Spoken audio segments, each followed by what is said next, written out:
Hi, it's me again with Corel Draw Tips and Tricks. Not saying you'll ever draw anything like this, but it might teach you a couple of tools along the way. So we're going to take the rectangle tool, hold down the control button so we get a perfect square.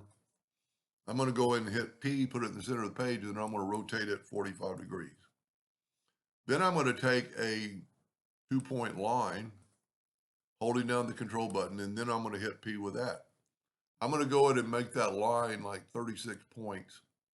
And then I'm going to go to the object and turn it into convert the outline to an object. And then I don't have to, but I'm going to go ahead and left click, right click. I'm going to control D on it and I'm going to rotate it 45 degrees. I didn't really need to make a copy of it. It's probably better not to. And then control D with that and mirror it. So what I have is some spacing. So now I'm going to zoom in a little bit. I'm going to take the rectangle tool. I'm going to rotate it 45 degrees and I'm going to place it right here in that corner of that big square. I'm going to get my shape tool. I'm going to hold down the control button so I just round off those corners. Let me move this out of the way. Just go ahead and delete this. And then I'm going to smart fill this area. And I'm going to move it out of the way. And then I'm going to left click, right click. And then I'm going to go to effects and contour. And I'm going to contour to the inside just one time at 0.1. Just get a little bit of a contour. Normally you have to break the contour apart, but I don't have to if I'm going to fill it in. And then I'm going to, again, left click, right click. So I have a border around this and a much bigger border around that. Now, because we're working in the center of the page, I'm going to take the Smart Fill tool now and I'm going to set it on red and I'm going to fill this in.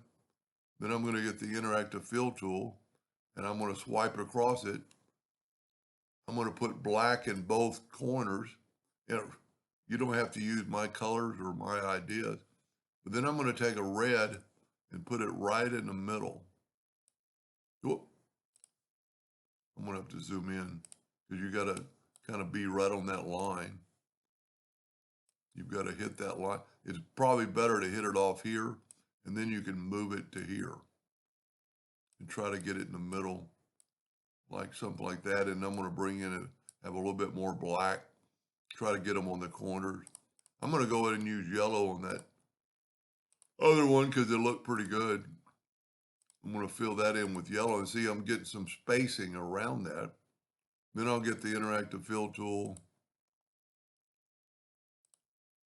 and I'm going to go the opposite way. I'm going to go this way. I'm going to put black in both corners or both ends. And now I'm going to bring the yellow back in and put it right on that line. You can see the plus sign. So we have that. Now I would have been smart to group this together, but I can just delete all this.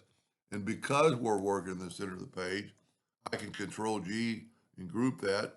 I can control D and duplicate that. And then I can alternate C to have it rotate from the center of the page. And I'll rotate it 90 degrees. Doesn't look all that, well, it does look pretty special to me, but and my lines are a little bit too thick, and that's mainly because I contoured after I made that line. Go ahead and make that rectangle black, go up to Object, Order, Back a Page. And this would be a really good one to clone because then you could really play around with it. Anyway, hope that taught you a few tools, and thank you for watching.